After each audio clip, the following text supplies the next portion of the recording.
Hey guys, I'm Urizi.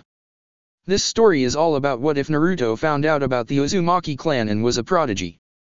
A small twist of fate made him aware of his heritage, unsealing the legacies his parents left behind. Graduating from the academy at age 7, he's well on his way. He found a kindred spirit in Uchiha Itachi, and his cousin Shisui's along for the ride. They're on the path to unsealing the legacy left by their ancestors, both the dark and the light. Before we proceed with the story, please like and subscribe to this channel if you liked the video, and don't forget to check the description for the other works of the author if you liked the story. Let's start. Chapter 12. 12th Legacy, Whirling Chronicle. Shin had to admit their somewhat desperate decision to accept Uzumaki Naruto's help was probably the best thing he ever did for his little brother. The moment he said yes, Uzumaki asked them to show the tracking seal Danzo put on them. He even ignored his teammates' protests that he needed to recover before attempting anything chakra-related. Naruto pointed out that they had to do it now or risk their safety if Danzo found out Shin and Sai were alive. It only took the blonde a few minutes scrutinizing the tracking seal on their collarbone, a slight pain from chakra burns, and just like that the tracking seal was gone. Naruto claimed the seal was indeed a high-level one, but the design was based on a standard tracking seal, and that anyone from the tower could crack it in record time. Fortunately, due to Tower's isolated nature, Danzo was pretty much out of touch with the recent seal developments in the tower, so he had no idea that his seal was already outdated. Maybe for Uzumaki Naruto, what he did was as significant as slapping away a mosquito. But to the shinobi of Eni, the Enihimo no Fun, seal of root leash, was the shackle that becomes thicker and stronger like a growing root throughout their life. Shin and Sai knew they were not completely safe from their former master yet, but freedom from that seal felt like a burden on their shoulders was lifted. Shin hadn't even managed to say a thank you when Uchiha Shisui grabbed Naruto, who seemed ready to keel over, and carried the young seal master on his back, screaming about brats who don't know their own limits. Uchiha Itachi asked them to follow, the Umbu subtly slowing his pace so he walked right behind them. The Uchiha heir's attitude of being vigilant around them did not offend Shin, since just a while ago they were trying their best to kill his friend after all. Sai and Shin were really surprised to see that Tou and Rui were captured. They were not as strong as their cousins Torin and Fu, but they were still a part of Eni's elites. Sai calmly noted that Tou and Rui were unconscious, and being the observant brat he was, Sai was puzzled as to why their condition was similar to the paralyzed state that the Iwahazuru no Fun causes. Shisui had a shit-eating grin on his face in response. Of course it looks like that, they're really paralyzed because of the seal Danzo put on your tongue. Itachi narrowed his eyes at them, and even without activating his Sharingan, Shin could honestly say that the Uchiha heir didn't need them to be intimidating. I am sure Danzo informed you that the Tower of Seals is off limits for you. Do you know why? Sai shook his head. We were only told that the consequences would be dire for us and Eni. It seemed that Danzo really loved playing the cryptic bastard, Shisui thought. Then again, Danzo was too proud to tell his subordinates about one of his greatest mishaps. Shisui pointed at the seal-grafted bandage that bound the two elites of Eni. See this seal? This is the reason why you Eni folks are banned from the tower. Shisui grinned. This seal is a nasty trap for anyone who has the Iwahazuru no Fun on their body. It forcefully activates your seal even if you're mute. I heard Danzo had the shame of a lifetime when Hakure Dano sent him back his crippled agents who tried to spy on the tower. Sai and Shin blanched at that. All of them were given a taste of the pain the seal could inflict after it was grafted on them. They didn't doubt it at all that continuous activation would cripple even the strongest shinobi. Sai swallowed while Shin paled at the memory. The pain he experienced when he almost slipped his agreement about Sai with Danzo was immense. And judging from constant spasms that ran through the elites' bodies, Shin knew they had to be feeling the pain continuously. And from the look the Uchiha cousins gave them, Shin and Sai weren't stupid to be oblivious of the implied threat.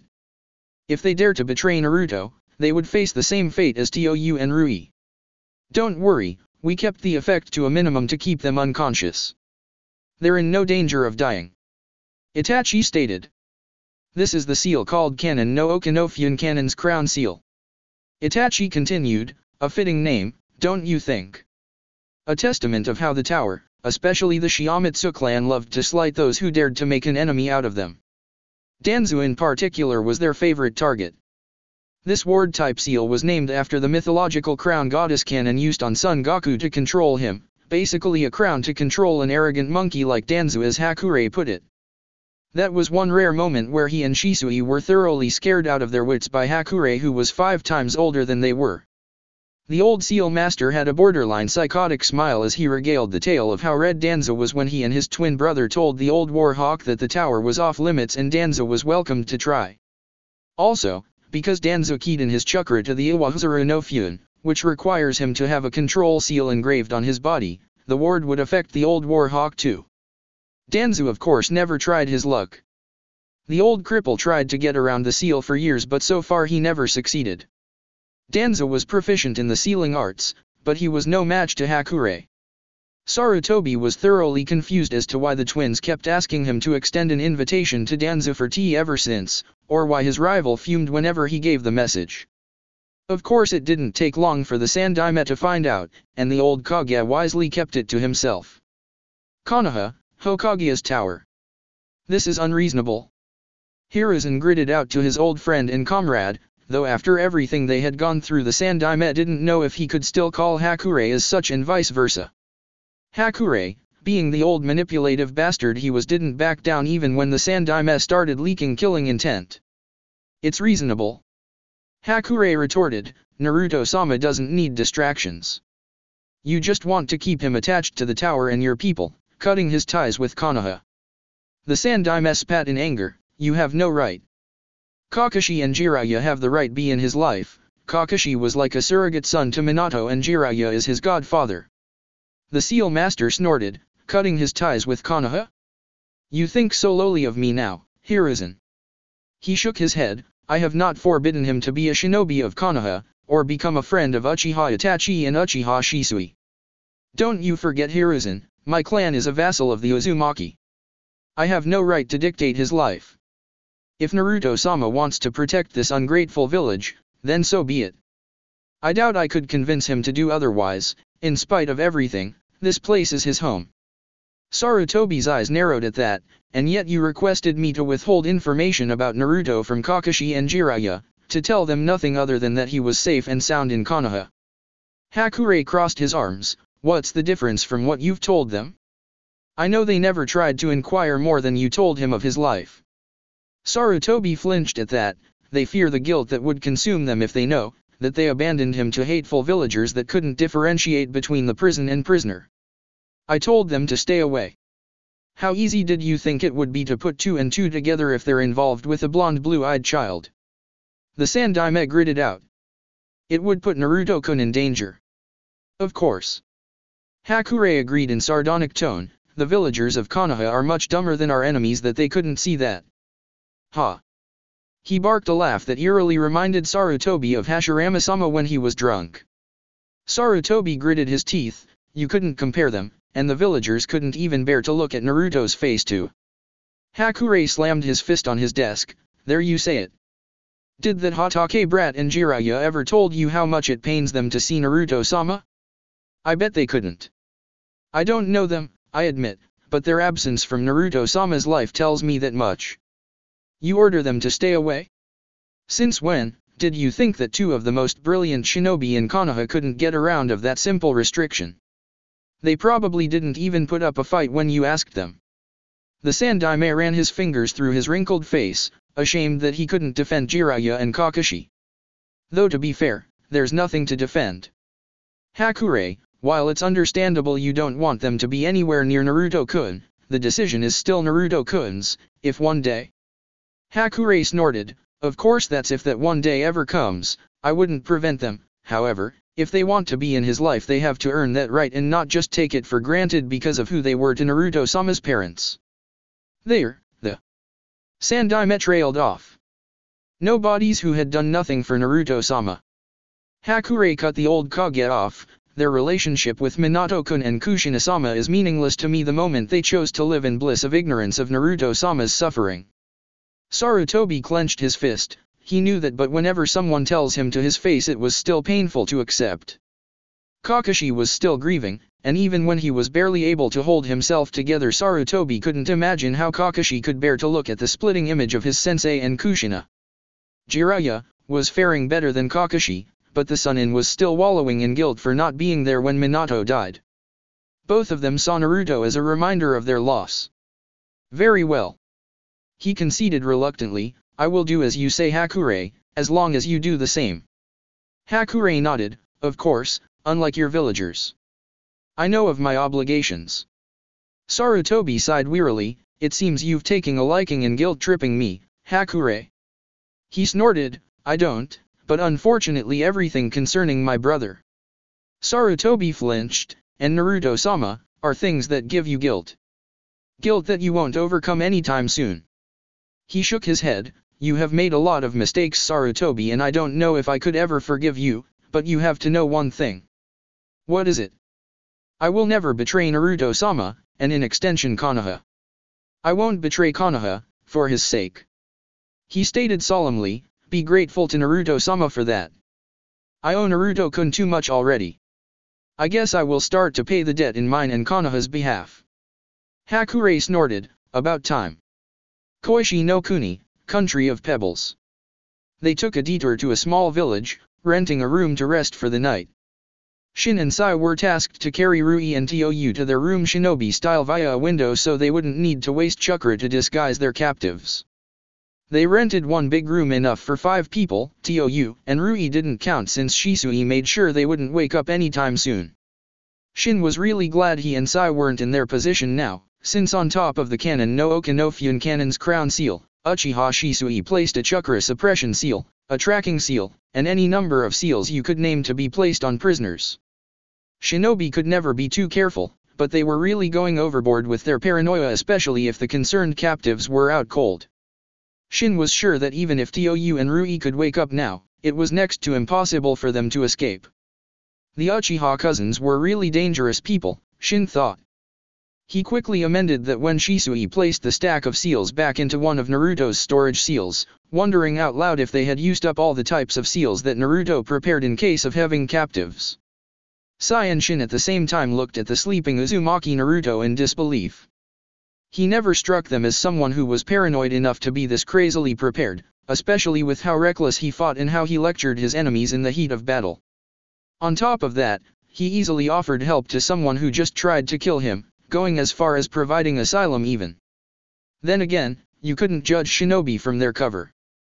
The said Uzumaki Naruto was pretty much out of commission though. It seemed in spite of being a Jinchuriki and an Uzumaki the blonde was not infallible.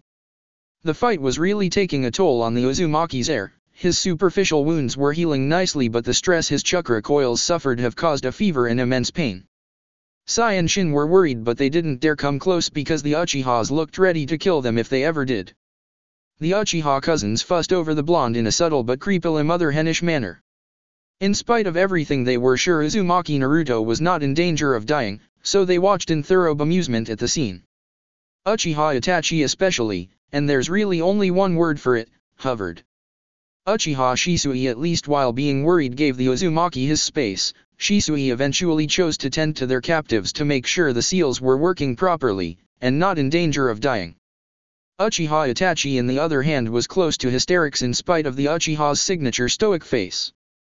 The Uchiha sat beside Naruto's futon, a slight crease in his brow as he all but catered to Naruto's needs without the blonde ever opening his mouth to request anything, a change of clothes, a wet cloth for compress, wiping sweat, drinks, and so on. Itachi. Naruto opened his eyes slowly, one of his eyes closed as Itachi wiped the sweat near his eyebrow. It's getting late, you need to rest too. The Uchiha heir frowned, I would be fine.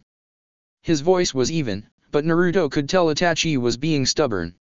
Naruto sighed wearily at that, Itachi, don't be stubborn, you're even weaker than Shisui in terms of stamina, if you force yourself you'll not be in top condition for travel. Naruto could hear Shin's breath hitch even though he was sitting in far corner with Sai. The white-haired boy probably found it funny Naruto chided the Uchiha Itachi so bluntly like that. Itachi opened his mouth to protest but Shisui entered the room with 2 trays of food. It's a bit late for dinner but I think we need to fill our stomachs with something before we sleep. He said as he put one tray near Itachi and Naruto, the other was placed near the surrogate brothers. You guys should eat too, it's just porridge, hot spring boiled eggs and pickled radish though. Shin beamed as he bowed to Shisui in gratitude followed by Sai, thanks. In another corner of the room Naruto scowled, Itachi. He began, glaring at the spoon that shoved in front of his mouth by Itachi. I can eat by myself. Your arm is fractured, remember? Itachi pointed out. It's not my dominant arm. Naruto retorted with a huff. Don't be stubborn. Itachi said, echoing Naruto's words from before. Just eat. Naruto flushed a deep red, look who's talking. He pointed an accused finger at the Uchiha, and Itachi took his chance to shove the spoon on Naruto's mouth. Humph. In the end, after arguing and failing to snatch the spoon from Itachi's hand for 5 minutes, Naruto gave in and let Itachi feed him.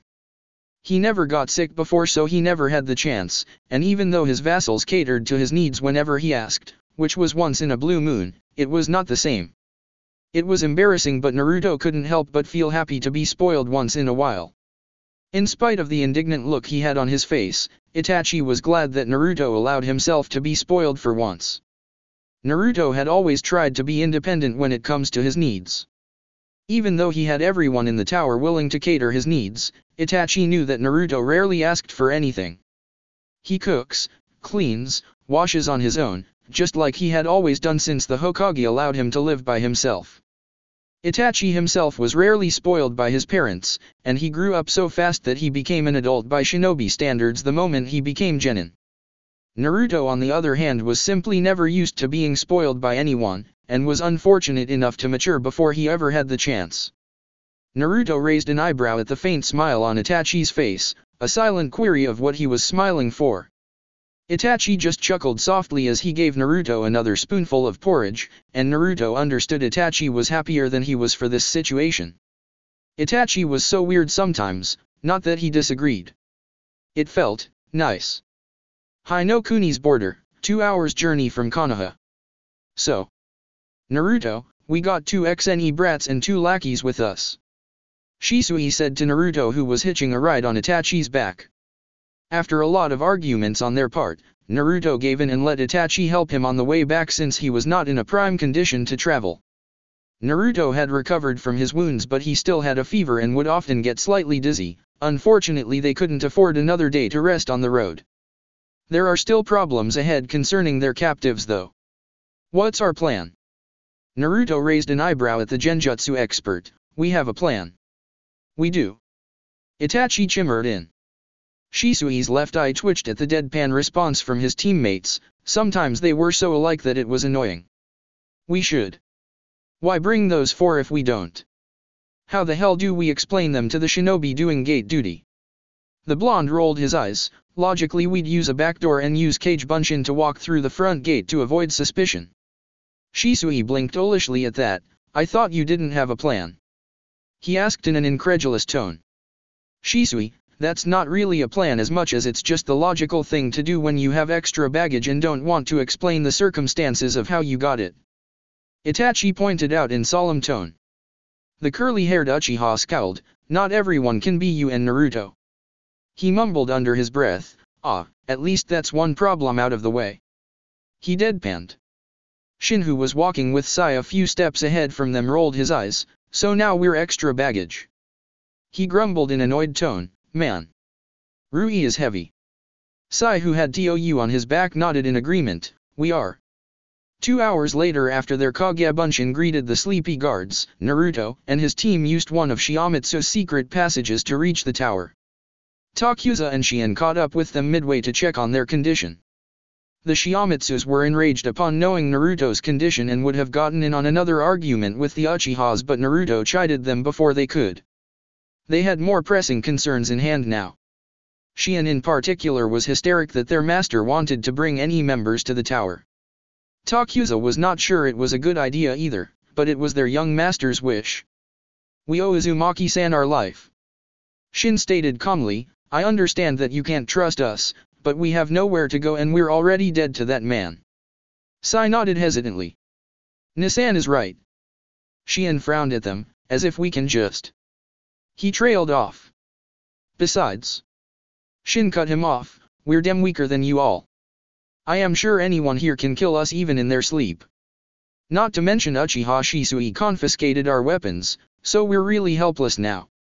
He declared proudly. Sai stared at his surrogate brother and wondered if Shin was losing his sanity. You know, Shisui began, there's nothing to be so proud about your current condition. I am not. Shin agreed. I am just telling the truth. Takuza's left eye twitched, you don't sound like someone helpless for sure. Shion rubbed his head. So there's someone like this in that man's organization. Takuza stared at Shin in amazement, why are you not brain dead yet in any? He wondered out loud. Because I'm awesome. Shin guessed. At the moment all of them sans Naruto and the XNE thought, no wonder Danzo wanted him dead. At any rate. Naruto trailed off, Shion, we need you to place a barrier on them. If not they won't be able to enter the tower. Shion hesitated, but as a Shiamatsu, he was a vassal of the Uzumaki and would obey their commands. As you wish, young master. Shion was a blacksmith seal master like other Shiamatsu clan members, and he was the first disciple of Hakurei. While he was a formidable combat seal master himself, he was a seal master that specialized in creating barriers, which are called Kekaishi. Shion ordered Sai and Shin to show him their backs, which made the two stiffen. Shinobi don't expose their backs so easily, and it was hard to fight their ingrained instincts as Shion's brush painted a seal on their backs. Please relax. Shion instructed coolly, the next procedure would be slightly unpleasant. The seal master formed 4 hand seals, Ox Torai Snake Dragon. Kes Hoshihaki no Fun Crystal Barrier Seal. Shin and Sai gasped when Shion slammed his chakra-coated hands on their backs and they were sent sprawling to the ground.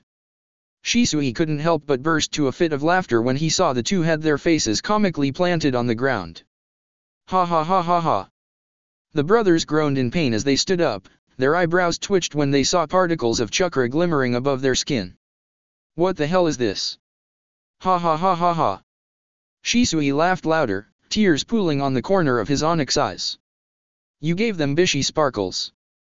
Shion turned at Shisui with murderous look on his face, I beg your pardon. He snarled. The curly-haired Uchiha snorted, my sides hurt. Seriously Shion. I didn't know there's a seal to give someone Bishi sparkles. And here I thought it's only a privilege of Bishis like Itachi. Itachi raised an eyebrow, since when have I ever sparkled? He wondered out loud. Shion Nissan is the best Kekaishi of the tower. Takuza roared at his rival, how dare you insult our barrier technique? Jeez. Can't you take a joke? I swear sometimes you are worse than the majority of my clan, have you no sense of humor? Shisui asked cheerfully. Naruto sighed, and decided to interrupt before they got into another argument. Your bickering makes my head ache worse, can you please speak softer? The Shiamatsu clamped their mouths shut, horrified that they made their master even more uncomfortable. Shisui quieted down but snickered at the Shiamatsu's horrified face. Shion, do the same to the other two. We can't have them crippled because of our ward. Naruto motioned to Dou and Rui, make sure the other suppressant seals are still in place, we don't need them waking up anytime soon. Hi. Naruto-sama. Takuza and Shion chorused. The Tower of Sealing, Fun no Dou. It took Naruto less than half an hour to explain the situation and how he predicted Danzo could react, which would trouble both the tower and Uchiha clan if they acted recklessly. The Uchiha cousins watched with a sense of trepidation when Naruto mischievously leaned in and whispered something to Hakurei's ear conspiratorially, earning a smirk from the aged seal master. I don't see why not. Hakurei said with a voice that was far too calm for someone who just received shocking news of how his master was attacked and brought back 2 defected NE kids and 2 captives to boot. Shin and Sai gaped at the old seal master, he granted their request for asylum so easily. They thought the tower hated NE with passion and yet they were off of the hook just like that? Hakurei sighed wearily, of course, we're going to be putting a tracking seal and other standard seals for captives under probation, we also can't let you out of our tower for at least. He trailed off, a year or so. It depends on how you behave of course. Naruto, who insisted to be present in Hakurei's office, smiled at his oldest vassal, thank you Hakurei. The old seal master crossed his arms, well. I can see your reason to give asylum to Saikun, young master. That's not my only reason you know. Naruto murmured with a sigh. He and his brother need it, and I couldn't let them be discarded on Danzo's whim. Hakurei cleared his throat, and then looked at the puzzled XNE children. First of all, you should know that you received asylum in our tower because of Naruto-sama's generosity. He stated firmly. Naruto groaned, Hakurei, can we please just get on with it? Of course, young master. Hakurei replied with a smile, that's the first reason. Second, it's because of Sai's unique skill. The painter Shinobi blinked olishly at that. I am sure that Danzo told you, animating ink is unique to you alone. Sai nodded hesitantly at that. That's a lie. There's used to be a small clan in Uzushiagakuer, seal masters who specialize in animating ink, the Sanseki clan. They're a small clan but close to the Uzumaki and Shiamitsu clans. When the village fell, they left together with another half of my clan that was supposed to arrive a few years after mine to Konoha, but they were attacked and separated. He shook his head sadly. You're probably one of the last of them. Sai's eyes went wide at that. I have a clan. Naruto smiled at the pale-skinned boy. Yes, of course, you do. Shion, who stood beside Hakurei's chair, blanched. Shishao, you don't mean that Danzo, he? The blonde sighed. I suspected as much when I saw Sai for the first time. Itachi and Shisui looked at each other, frowning at the implication. Hakurei nodded. Danzo has been poaching children since forever, but I thought he is smart enough to limit himself to war orphans. He gritted his teeth. I wouldn't put it past him, since if he dared to poach from the Aburame and Yamanaka, he won't hesitate to steal Sai from survivors of Uzushiagakuer. Of course, he didn't dismiss the possibility that Danzo was involved in the attack that separated his clan from the Sanseki. He recalled the rivalry between Danzo and Hiruzen was at its peak when Uzushio fell. So my parents are? Sai murmured hesitantly. Hakurei sighed wearily. Danzo likes his recruits to be as young as possible, easy to mold to his liking. One thing he shared with Hiruzen's traitorous student. The Sanseki clan is relatively unknown outside of Uzushio. And they were meant to be that way since they mostly work in reconnaissance missions. If they had gone to hiding like the rest of Uzushio's survivors, it is likely that Danzo wouldn't hesitate to eliminate the adults, so the trace of missing children is perfectly erased. Shin hugged Sai comfortingly. He was glad Sai could find his origins, but it was said to know their former master killed their parents to get them.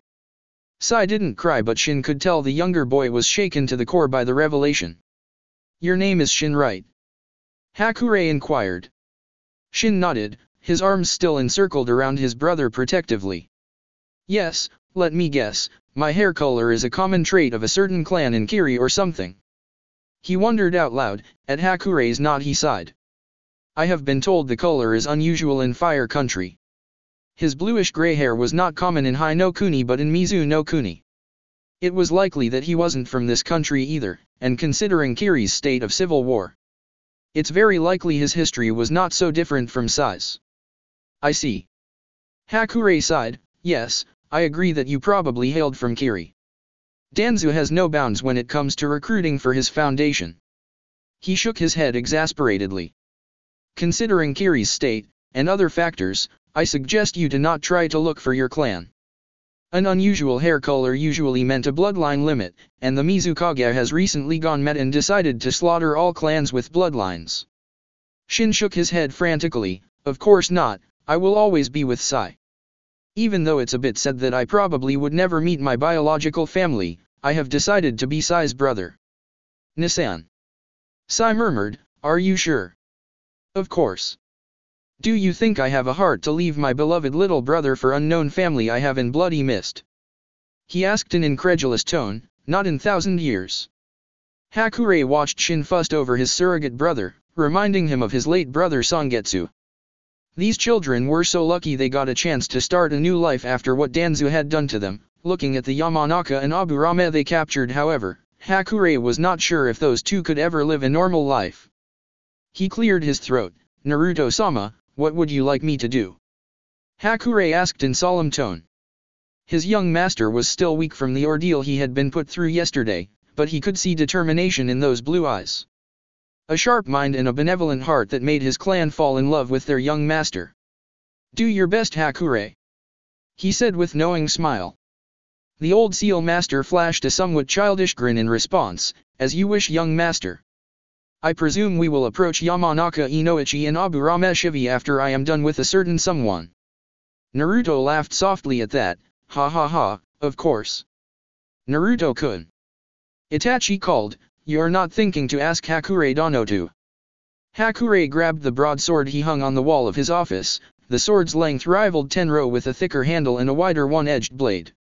Shisui whistled when Hakure took his arms off of his kimono sleeve, revealing a muscled and scarred body beneath. Shion stuttered at his teacher, "Shishao. You can't possibly be thinking of. Remember your age." Takuza chimered in. "Shut up, brats."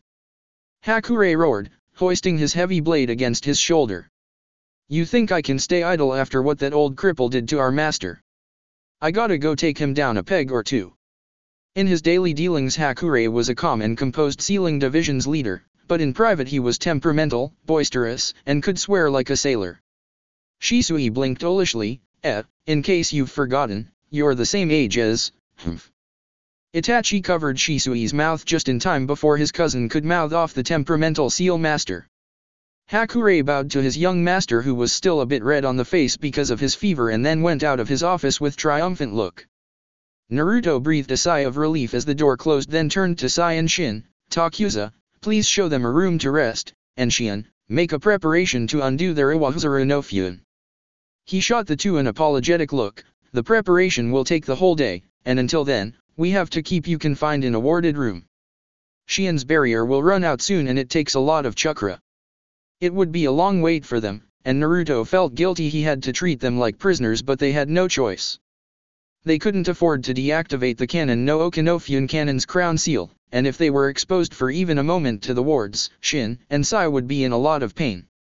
Sai shook his head. "Uzumaki-san, you have already helped us a lot, waiting for one more day is no trouble for us." Shin bobbed his head up and down. "Yeah. We've already been locked for 3 days without food and water to develop our resistance. This would be a piece of cake. Waiting for one more." He trailed off, then clamped his mouth shut. All the shinobi in the room unconsciously emitted killing intent at the story Shin unintentionally blurted out. Shinobi or not, that kind of training was simply inhuman for children as young as they were.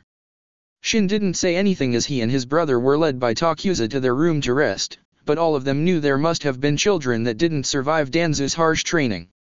Children died all the time in the shinobi world, especially during war.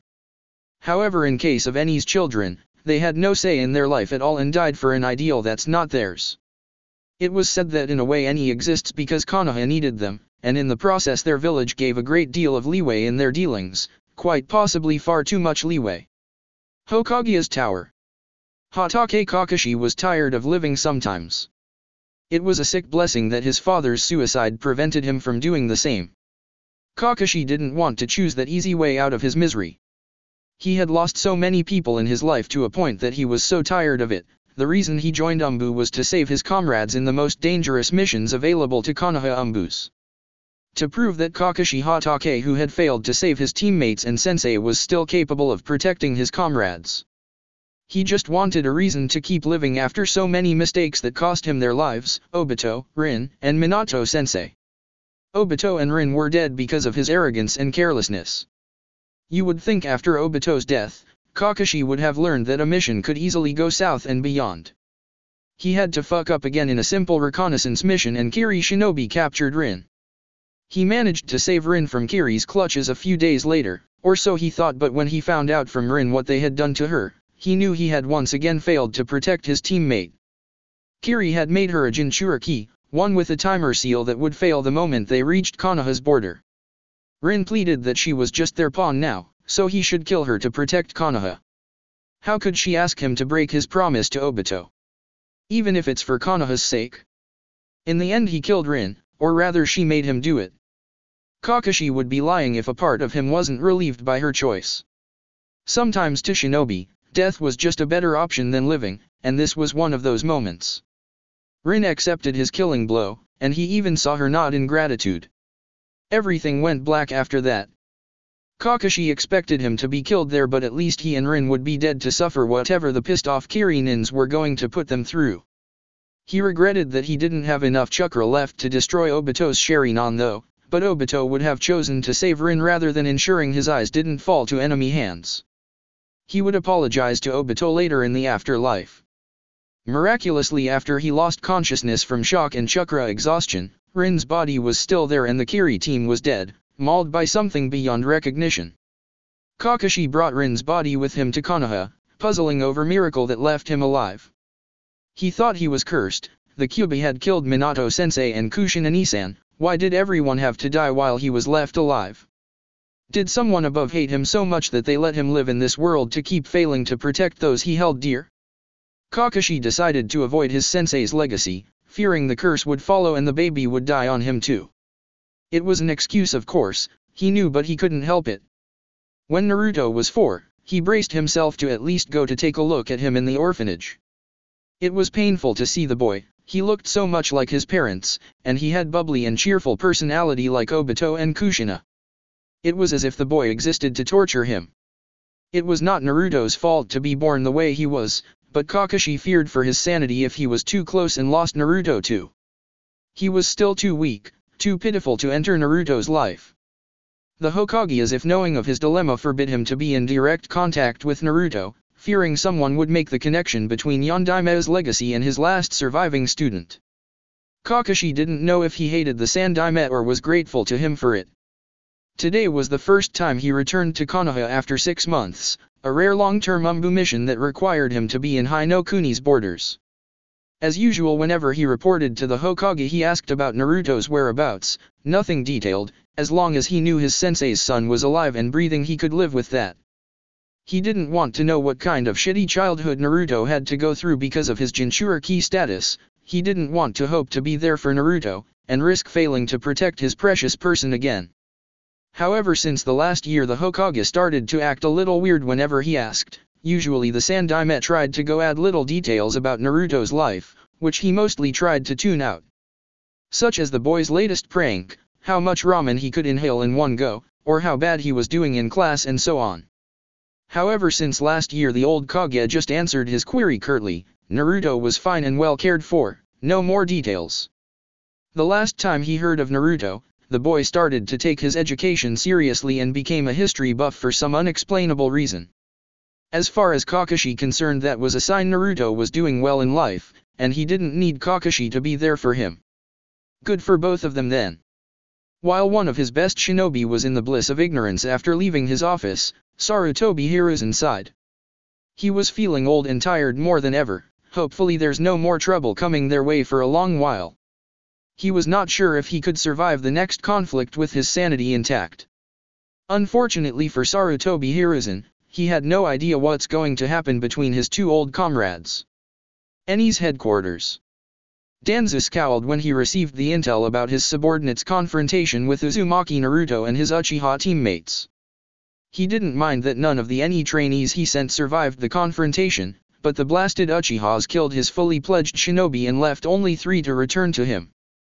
Unfortunately, the 3 were assigned to separate the Jinchuriki away from the Uchiha, so they had no idea of what happened in confrontation between the failures he sent and the Jinchuriki.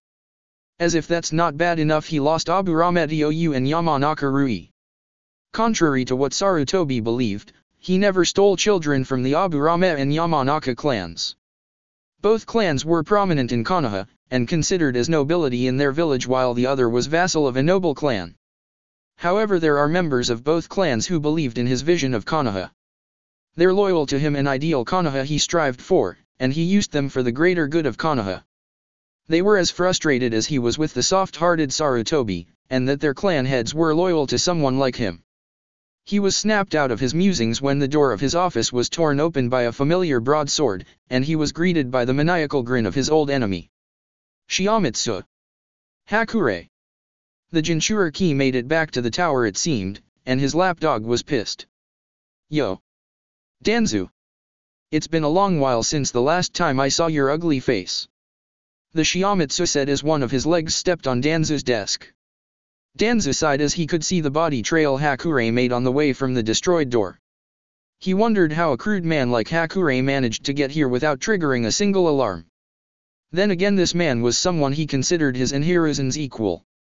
He was also a formidable combat seal master. Danzo was sure Hakure could give him or Hiruzen the run for their money. I see you have come because my boys roughed up your precious prince a little. Danzo asked in saccharine tone. Hakurei snorted at that. The way Danzo called his puppets sounded like they were precious enough for the Warhawk to care for their fates. "Oh please, do you have any idea who are you dealing with?" he asked testily as he brought down his sword on Danzo. "I can say the same to you," Danzo returned, blocking Hakurei's broadsword with his kunai. Danzo scowled at the heavy blow that almost sent him sprawling on the ground, but before Hakurei cut him in two, Danzo jumped away from the Seal Master. His eyes narrowed. His precious mahogany table was being crushed under Hakurei's foot by each passing second. A brute as always, Hakurei. One couldn't tell what kind of shinobi you are judging from how you engrossed yourselves in servitude to Uzumaki clan and the tower. Heh. Long ago, when you still have a good head on your shoulders. Hakurei droned. "I remember I was sent frequently by Mito-sama to support your team in the front lines," he said in a nostalgic tone, his eyes never leaving Danzo. "I still remember Kagami's stupid jokes. His son has the same terrible sense of humor, by the way." Danzo frowned at the name of his deceased teammate. "If you're here just to talk about old days, just leave." Hakurei laughed softly. "Hit a nerve, didn't I? You're always a jealous one, especially of Hiruzen and Kagami. Tobirama-sama was always fond of those two." Looking at Danzo's growing ire, Hakurei dropped the issue. "But hey, I am not here to poke on your unresolved inferiority complex. I am here about any boys you sent after my young master." "Which one?" Danzo asked, although he had a feeling he knew which of them Hakurei was talking about. "The pale-skinned boy code-named Sai and his brother Shin," Hakurei said as Danzo's desk was eventually crushed beyond repair under the pressure of his foot, and Danzo knew then that Hakurei was furious. "You dare to poach from us? You should be ashamed as a Konohanin to steal from Uzushio."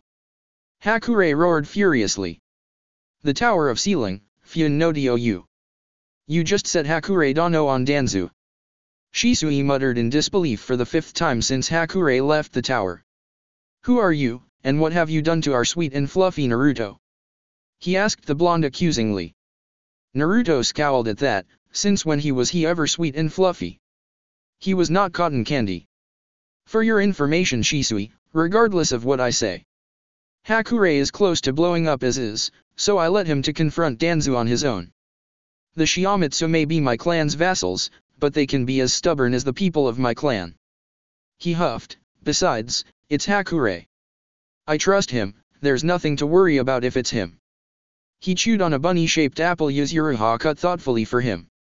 "If he and Danzo fought, you should worry about Danzo, not Hakurei." Shisui rubbed the back of his head sheepishly. "Well, I have to admit he is pretty cut out for an old guy. Man, he would love to have that kind of musculature." Uchiha men unfortunately seemed to be incapable of developing that kind of build. Even though most of them have fit bodies, they seem to be built towards lean muscles instead of manly bulkiness that old man Hakurei has. "Is that all you see? Muscle?" Naruto's sweat dropped at dreamy look Shisui had. "At any rate, Hakurei has dealt with Danzo for so long. If there's anyone who knows how to deal with that Warhawk, it's either him or Hokage-sama." Though the Sandaime was too lenient most of the time when it comes to Danzo. Itachi nodded in agreement. Out of all Shiamatsus, Hakurei was undoubtedly the oldest but also the most dangerous by miles. The first time Itachi met Hakurei, his instincts flared and he knew instantly that this was not the feeble old man he seems to be. He had also seen how the Sandaime interacts with Hakurei, and he knew the old Kage respects Hakurei as an old comrade and an equal. Age in the shinobi world meant strength since you're good enough to survive for so long, especially in the case of the Sandaime's generation that had gone through not one but 2 world wars. The Uchiha heir turned to his cousin. "By the way Shisui, how about that one shinobi you put under your genjutsu?" Shisui flashed him a victory sign, and tossed a scroll to Itachi. Danzo probably never considered a prospecting someone might put his puppet under a strong genjutsu and force them to write down everything they know about their foundation. Naruto shrugged at that, adjusting the compress on his forehead. "It's a good thing you keep that ability confidential to your clan and select few. If Danzo ever finds out, you're going to be in big trouble and I won't put it past him to try to steal your eyes." Shisui winced. Oi, don't scare me Naruto. It's true." Itachi agreed. "You should be careful Shisui."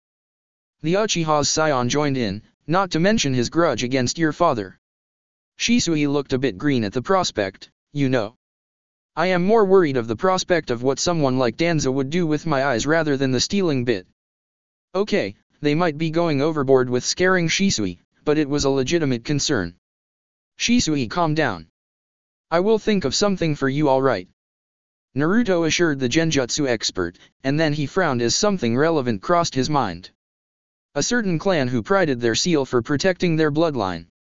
Which reminds me, the Hyuga clan's request came in recently to renew the wards in their compound. The Hyuga had been pretty stubborn with their all-seeing eyes, saying that they didn't need security seals, which backfired spectacularly when their heiress was almost kidnapped 5 years ago. The agreement the Hyuga clan made was with the previous division leader, so Hyuga Hayashi deemed it prudent that the tower had to renew the wards the traitor designed for them. In fact, the tower had been flooded with the same requests ever since the news of Aizen's betrayal was leaked to public.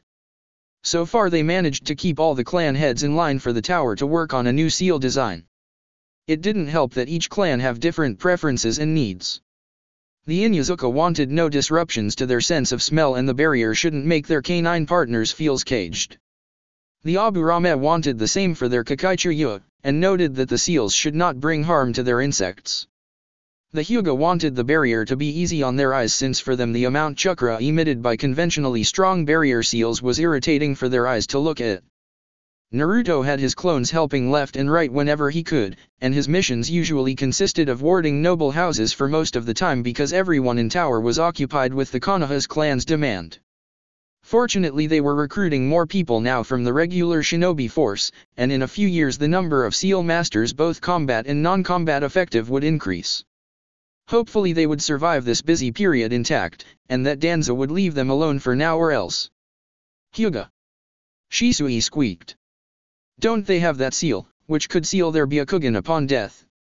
The blonde Jinchuriki nodded. I am reminded of them because the Hyuga claim it's to protect their Dojutsu.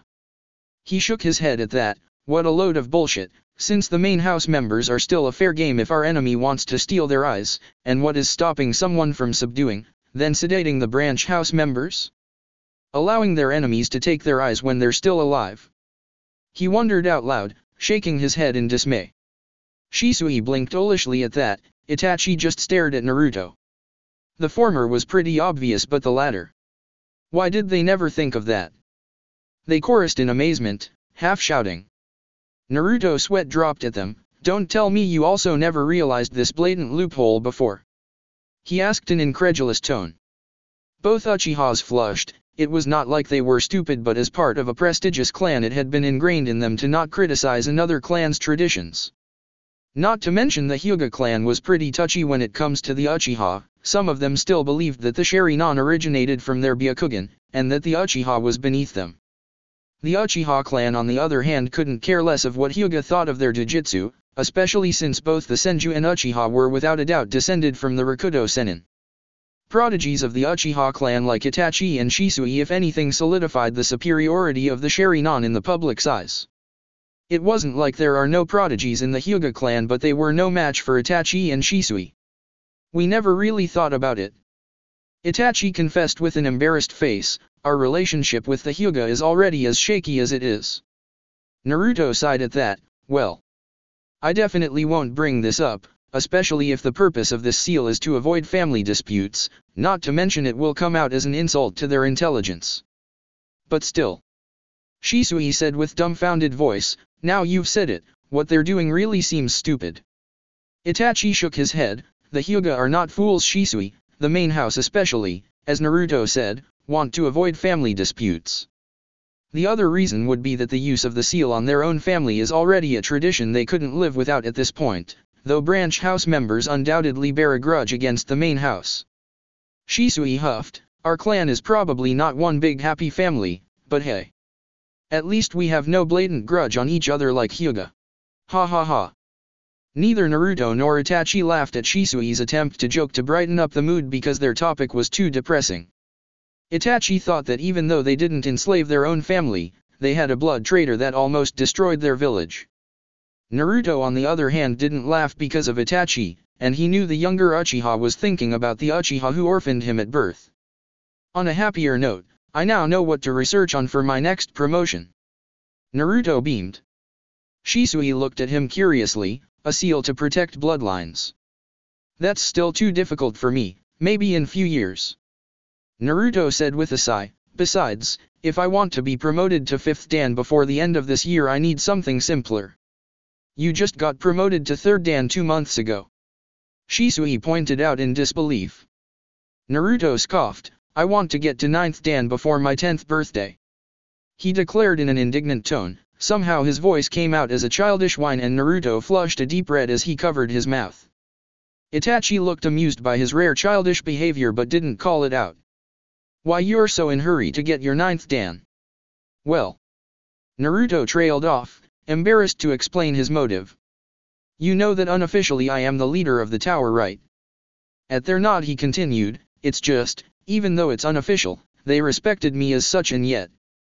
I am just 3rd Dan Seal Master, it doesn't matter if I want the position or not but the respect they give me, I don't feel like I deserve it. He confessed and he yelped when Shisui suddenly hugged him from behind. Thanks goodness. You're not completely beyond help. Shisui wailed. Naruto blinked owlishly, then cringed when he saw Shisui's nose start running. Ew. Shisui. Get off me. He pushed the Uchiha away. And what do you mean beyond help? You talk as if I am a mental case. No you aren't. Shisui denied vehemently, it's just sometimes I think you've invented a different version of the Uchiha's stoic and smug mask whenever you put on your public face, you know, the, I am polite, innocent, and I can't even kill a bug, kind of mask. Naruto clapped suddenly, catching a stray mosquito on his hands. There, I killed one. No remorse for cutting its 1-week lifespan. He deadpanned. I am cruel enough to make its already short life shorter. Shisui sighed at Naruto's sarcastic retort, sometimes, you act like an Uchiha more than me. He leaned in conspiratorially, are you sure you're not actually our 4th cousin twice removed or something? Naruto rolled his eyes, considering that the Uzumaki is closely related to both the Senju and Uchiha, maybe. He shrugged nonchalantly. Itachi snorted at that, our family relations aside, I think you should work on your rank on your own pace Naruto. Says someone who became Umbu at 11. Naruto said jokingly, and graduated earlier than me. You were promoted to Chunin earlier than I was, and a field promotion to boot. And I didn't graduate earlier than you. Itachi returned, technically we graduated at the same age even though you got your headband 5 months later. Shisui groaned, if you're done one-upping one another, can we please move on to the moving speech Itachi was attempting earlier? Naruto, you ruined his speech. Really? Naruto faked an innocent clueless face, did I? He asked Itachi with the innocent curiosity of the 8-year-old that he was. Itachi shrugged, I don't know Naruto-kun, Shisui is being his usual theatrical self again. Unknown to the 3 laughing shinobis, a seal master stood frozen in front of the door to Naruto's room. They would have noticed Shien if he was a hostile presence, but he wasn't and Shien forgot to breath the moment Shisui jokingly mentioned the probability that he was related to them. And while normally, a conversation in Naruto's living room wasn't loud enough to be heard outside, the Shiamatsu always had a keen sense of touch and hearing due to their blacksmith background. The seal master continued his stride as if nothing was amiss, even though childhood memories of when he was 4 came back to haunt his mind. It was a memory of Namikaze Muramasa holding his 1-year-old son, and his dark-haired wife who was wearing a kimono with small yukawa pattern. The kimono's pattern was not that shocking as much as how when his wife went to speak with Shien's mother, out of earshot, the eccentric Muramasa Aji-san jokingly mentioned that, had his brother-in-laws lived 3 months longer he would have married into the Uchiha clan, the Namikaze line would have ended, and Minato would have been Uchiha Minato and be the first blonde Uchiha ever. Shien wondered if his master remembered that Namikaze Mayumi was an Uchiha, and then he recalled that Mayumi was one of few Uchiha that was considered the odd one out, that sometimes popped up in the clan. So far there had been 4 cases like that, Mayumi, Minato's student, Shisui's father and Shisui himself.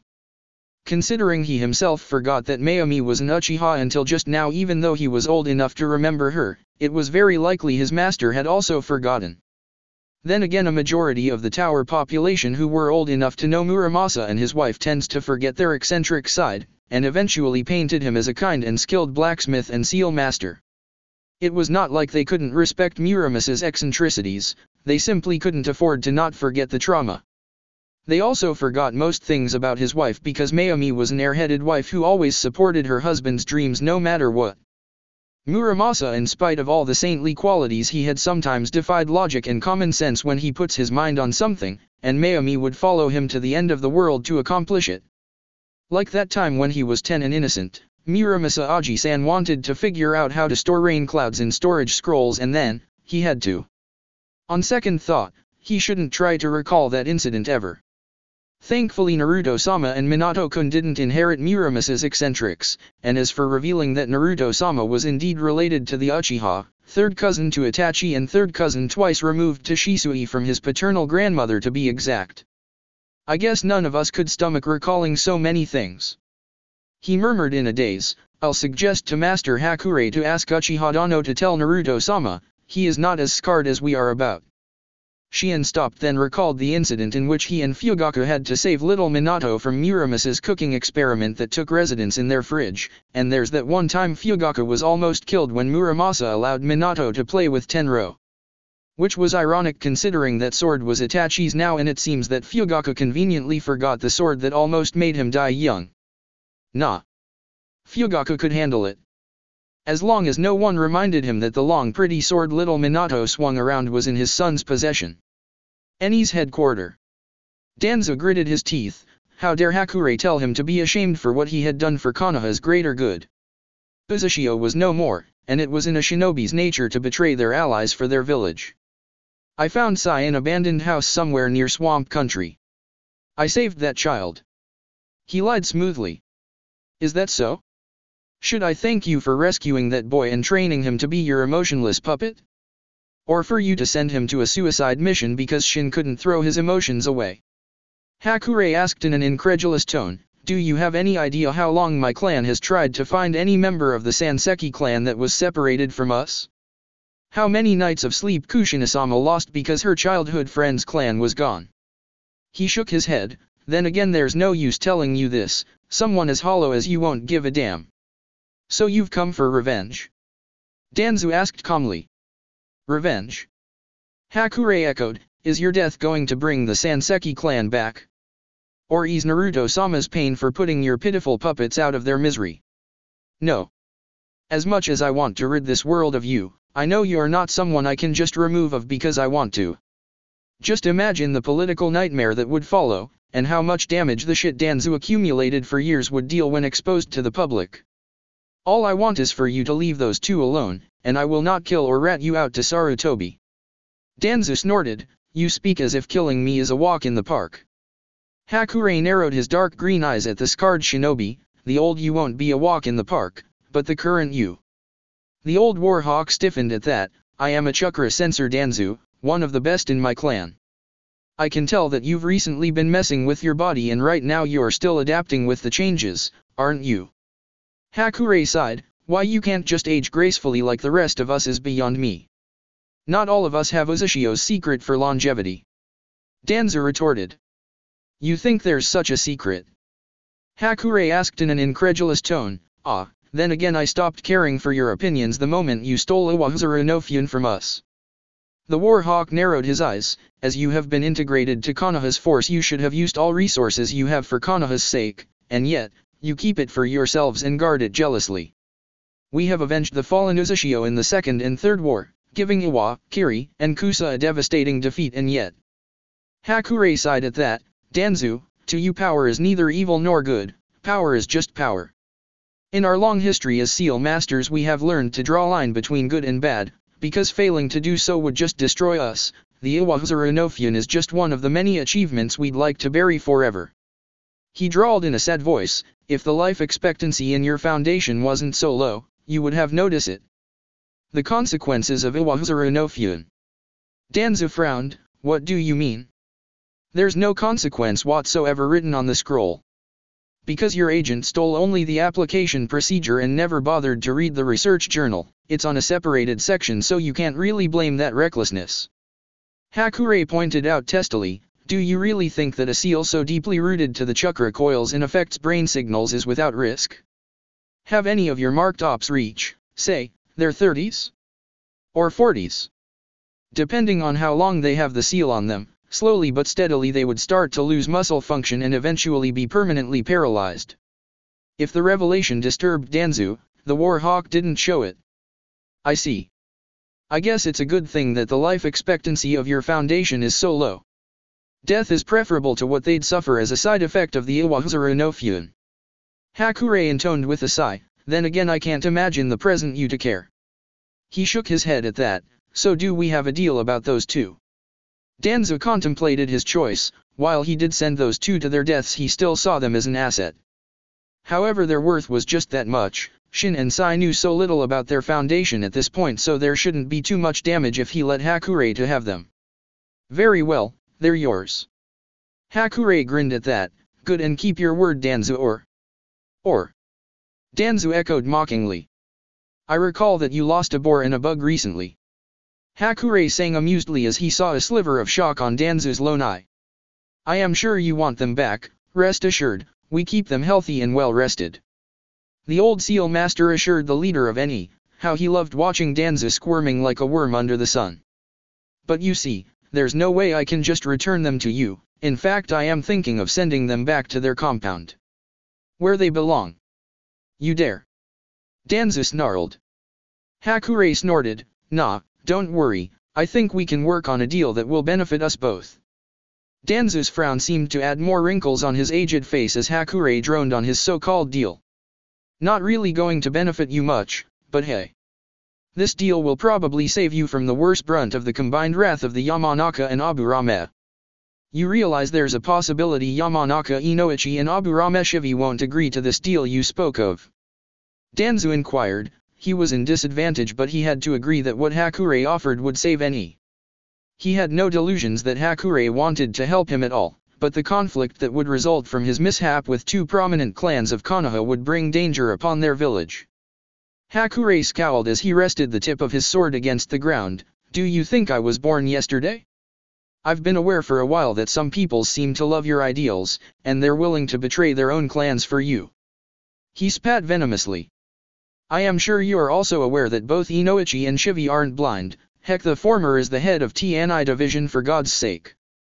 They probably know but could do nothing since you can't just pin the members of your clan down to see if they have a seal on their tongue. Oh. Danzu murmured, so you think you can get them to agree on this? He nodded at that, you owe me. Well Danzu owes his young master to be precise, but Danzu didn't need to know that. Or that they would pocket a favor from both the Yamanaka and Aburame, which Danzu didn't need to know either. Shivi and Inoichi were aware of Eni's claw on their clan for quite some time, but unfortunately had no evidence or idea as to which of their clan members belonged to the Foundation. It didn't help that Former's clan members were generally stoic and unemotional, on the surface, that is, that Eni's members easily mingled in.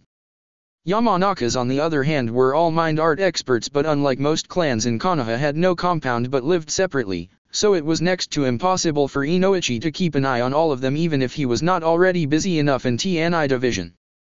The tower was giving them help to get rid of rotten roots from their clans. It's a win-win situation. Very well. Danzu caved in.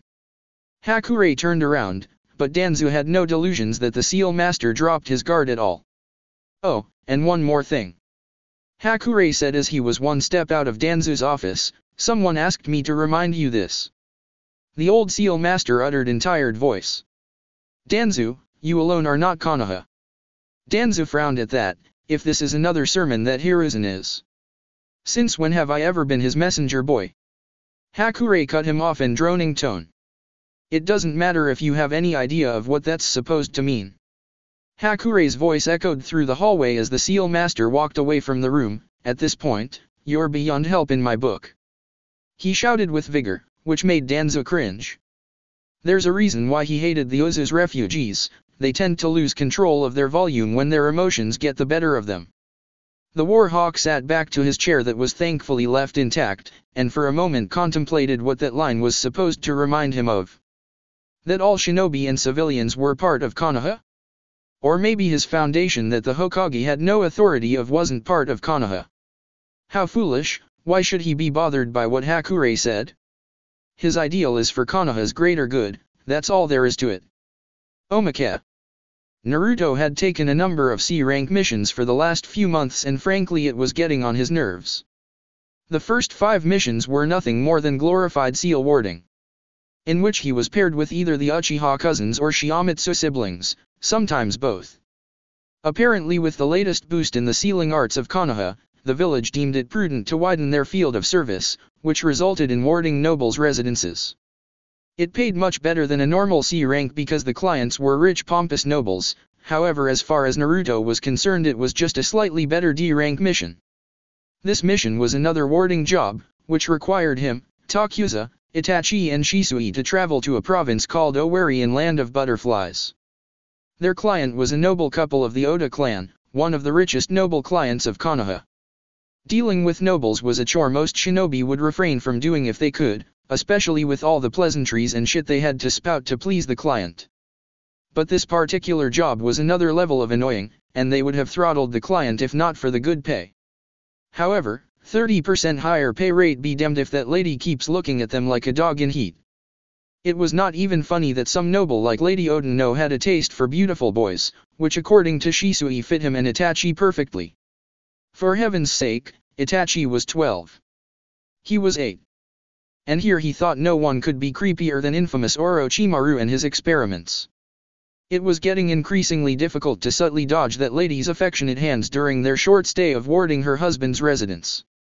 Naruto was glad her husband was around when he was drawing the ward seal array, because he won't appreciate distractions when he was doing his task and he wouldn't be able to stop Takuza from throttling that lady if she dared to molest him.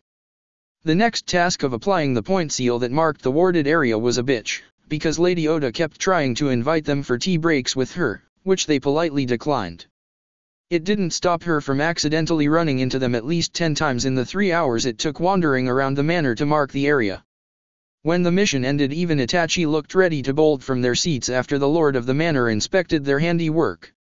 Naruto appreciated the lord's compliments very much but he couldn't bear Tamamo's lusting gaze any longer, especially when she started drooling. How the hell Lord Oda didn't notice his wife's depravity, he didn't want to know.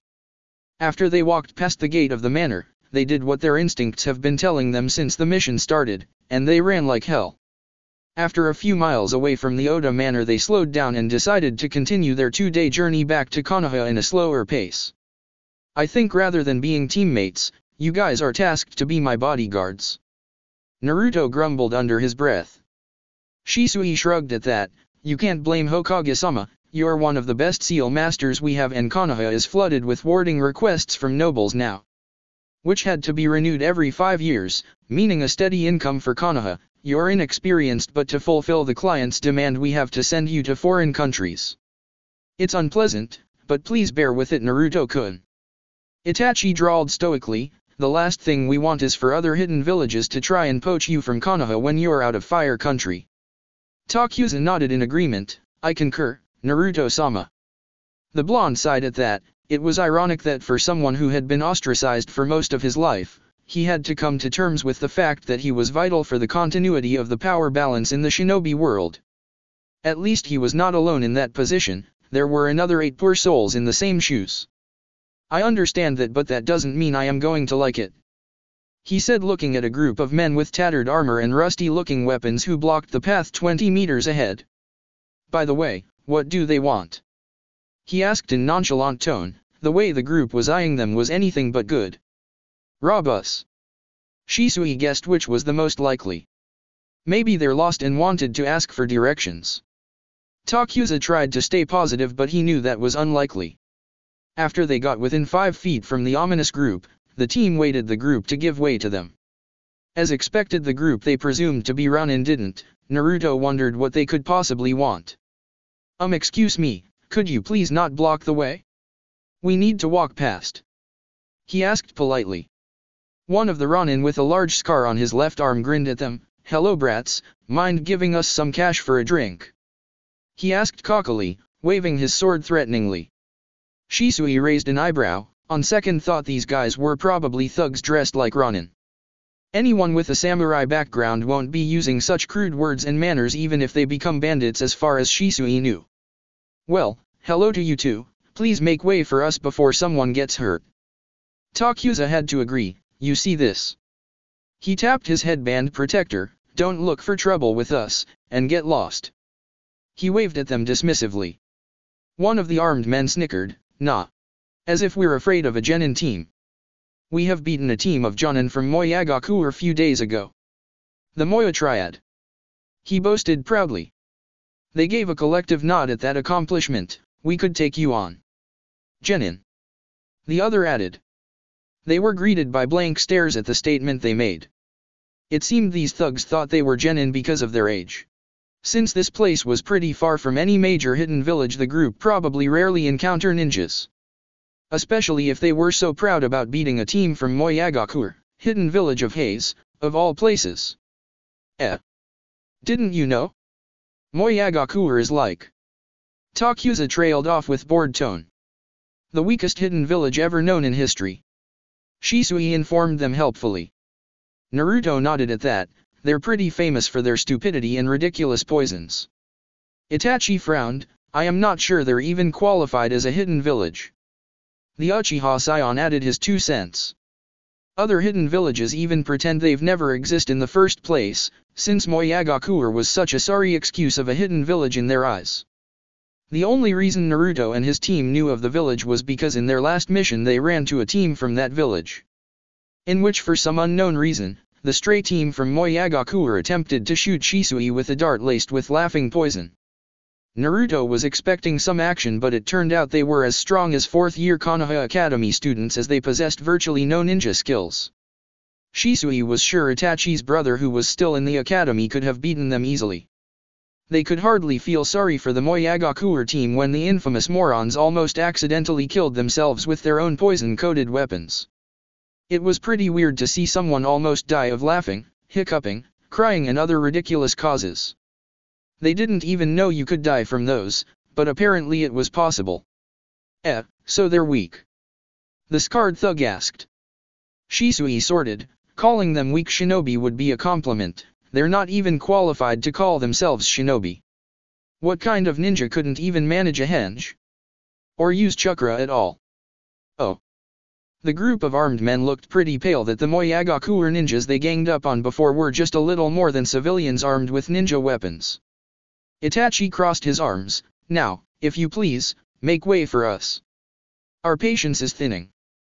He and Naruto in particular, since Lady Oda was really interested in them. All he and Naruto wanted was to go back to Konoha and flush that memory out with a good sleep. Exactly. Naruto piped in. The scarred man looked hesitant but quickly regained his wits, you're still kids, there's no way we will back down from snotty brats. Besides, the 2 pretty boys over there. He pointed at Naruto and Itachi, who raised an eyebrow at him, would fetch a pretty good price. He licked his lips greedily. Silence fell heavily in the air as Itachi and Naruto looked at each other, then back to the bandit leader. Excuse me.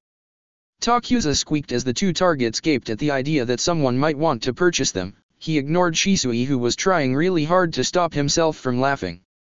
You're not, haha, going to rob us, but, hee, kidnap and then sell them? Shisui asked incredulously in between muffled laughs. He knew Itachi and Naruto are pretty, but this was the first time a stranger said it out loud and to their faces to boot. Takuza on the other hand couldn't comprehend the thought that someone would kidnap his young master and Itachi, not for their status but because they were pretty. Are you mad? This man was going to get killed. Do you have any idea how expensive those pervert nobles would pay for them? The scarred man asked back. Shisui shook his head in amusement. No, but I have an idea how you will spend the night today. Swimming in cash. He sneered. Nope, in pain, Shisui sang cheerfully as he cracked his knuckles. Lots of pain. Naruto growled. 5 minutes later the shinobi team left the half-dead bandits on the side of the road. Shisui was feeling a bit guilty that the fuming Naruto and Itachi looked ready to kill the next idiot who tried to block their path.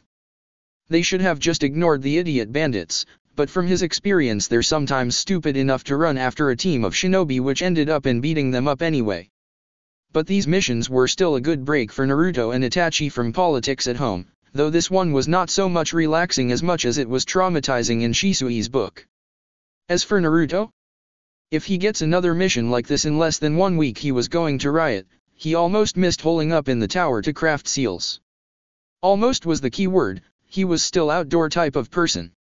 As for Itachi, a stop to a nice traditional cafe that served green tea and delicious Monaco was enough to improve his mood. Naruto rolled his eyes at Itachi, who took a sip of his green tea with bliss on his face.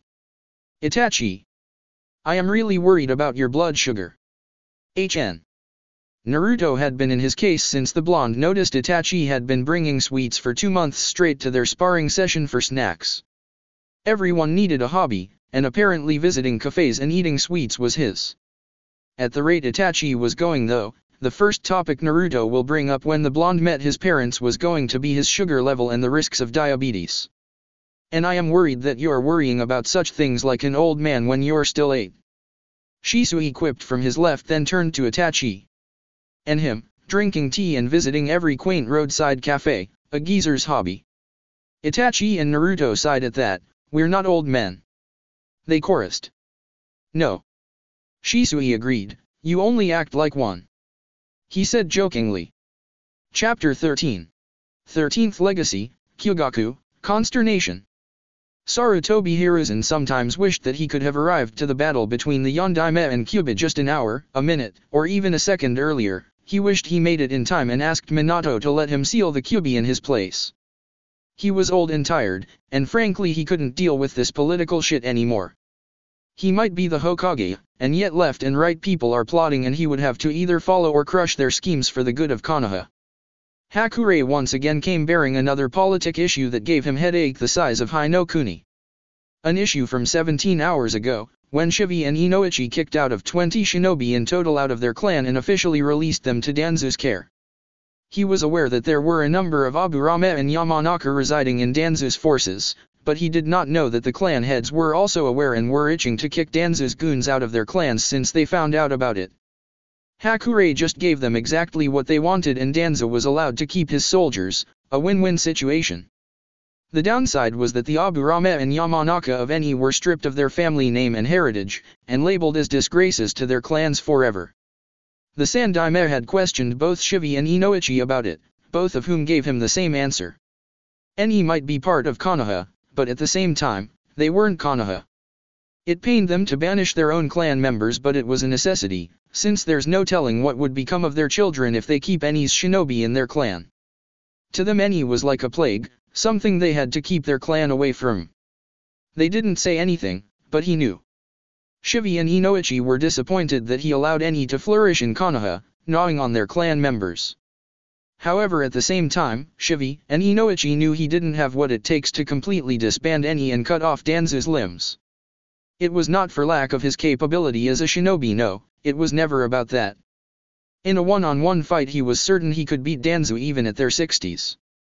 However, he needed Danzu to handle Konoha's darkness, to do what he couldn't.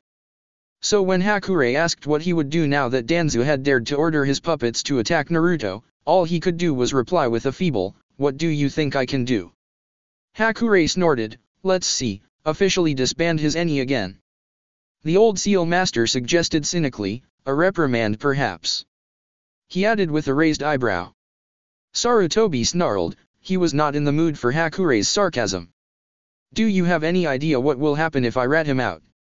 he asked in incredulous tone. Inoichi and Shivi agreed to solve this peacefully, but I would be a fool to think the rest of Konoha would do the same. I admit I am unaware of many things he has done, but I am sure the moment all those crimes he had done for Konoha surfaces, people from left and right would swear vengeance on Konoha. That's assuming a civil war won't break out first. Hakurei's smile turned borderline psychotic at that. Congrats. Here I thought you have no idea that Danzu has become raving mad with his ideals. Yes. He is a fucking bomb detonator, if not the bomb itself. Hakurei clapped in mocking fashion. I won't put it past him if to ensure that one day you kicked the bucket first. Hiruzen cringed knowing that even Hakurei thought he would die before Danzu did. He would declare, he is the man who can pull us back from the brink of destruction and bring order and law to Shinobi World to our daimyo and make him go daime. Ha ha ha ha ha. Hakurei laughed out loud. What order? What law? I'd bet my whole fortune by the first week of his rule as Kage someone would try to assassinate him. The Sandaime sighed. You love to slight him a bit too much, Hakurei. He makes it easy. Hakurei agreed. At any rate, you should be thankful that once again I am willing to let you off scot-free. He said with thinly veiled sarcasm. No boycott, no demands. He listed on. No, but I will owe you a lot and I will feel guilty for it. The Sandaime thought with a sigh, rolling his eyes inwardly. Are you sure you don't want to demand anything? Hakurei grinned. Why? I thought you'd never ask. I am just going to ask a small favor. With how long the Sandaime had known Hakurei, over 4 freaking decades, this would be anything but small. Then what is this small favor? Hakurei pulled out 2 files from his storage scroll and presented it to the old Kage. The Sandaime opened both files, frowning at the photo of a pale-skinned black-haired child and another boy with a darker skin tone and gray hair. I want you to put Sanseki Sai and Sanseki Shin under my clan's protection. Which automatically makes them also under Uzumaki protection, but Hiruzen didn't need to know or he'd make a fuss about it. And, then induct them to Konoha's regular forces, a genin rank would be fine. His eyes went wide at the name of the long-dead clan. Sanseki? Where did you find them? You know about kids investing in Konoha's sewers? We got lucky finding them. Hakurei said vaguely, but it was enough for Sandaime to get an idea. The professor groaned. Danzu again? How? If I answered that how of yours, could you do something about it? At his silence Hakurei sighed tiredly. Thought so, being a Kage is not so great after all, your hands are tied. He shook his head exasperatedly. However, I sincerely admit you're not to blame. In case of Danzu, at this point I don't have the slightest idea of how to do better than you in your position in handling him. He nodded in agreement at that. I don't have the heart to allow a big enough scandal that could legalize eliminating him. Not with Koharu and Homura backing him. Of course his teammates were loyal to him and Konoha, but sometimes they agreed more with Danzu's methods than his and would no doubt see the Warhawk as an indispensable asset for Konoha. Hakurei narrowed his eyes at the wrinkled face of his old friend. They were relatively of the same age, but he could now see how the job made Hiruzen look much older. The man Hakurei saw sitting in front of him was not the Hokage or the professor, but an old and tired Sarutobi Hiruzen. Someone who was perched on top but was helpless in watching his old rival plunge deeper and deeper to darkness for Konoha's sake. His wife was killed at the night of Kyubia's attack, and his youngest son ran off to serve the daimyo. How Hiruzen was still sane enough to run a village with all that emotional baggage, he didn't know. After the last document needed was signed, Hiruzen handed the files back to Hakurei. Here. I just hope we won't regret this. Hakurei snorted at that. We won't. He turned to leave but stopped as his hand hovered over the handle of the door. Oh, and since I gave Danzu a warning, it won't be fair if I don't give you any. Hakurei. The Sandaime warned. The old seal master quirked his lips. Don't even try to swim against a whirlpool's current, you're just going to be pulled in. Since his promotion, Hiruzen had done his best to hold his young master back. Whether it was due fear for Naruto's safety or his growing power, Hakurei could care less. His young master knew this and he won't stay idle for so long. He was an Uzumaki after all. An Uzumaki would never accept being held back by anyone. This recent move Danzu made would just spur his master more and more. A few days later in Fuinto, the Tower of Seals. The fire's shadow illuminates the village. This is Minindo as Hokage of Konohagakure, said the deep voice he had heard many times in his previous dream, the voice of his father. And there's a familiar giggle in response, his mother's, that sounds so soothing like wind bells in summer. Well, considering your bright yellow hair, I think you'll illuminate our village just fine. He could see his father's reflection in his mother's gray eyes, a slight quirk on his eyes whenever his mother was teasing. Ha ha ha. I am Konoha no Kiroi Senkau. Yellow Flash, after all. On the corner of his eyes he saw a much younger Sandaime smiling at his successor. Whether or not you illuminate us literally, the crowd is bursting with excitement when they found out you're our new Hokage. Minato-kun. He rubbed the back of his head sheepishly. eyes closed as he shot the recently former Kage a bright smile. Well, I didn't know I am that popular.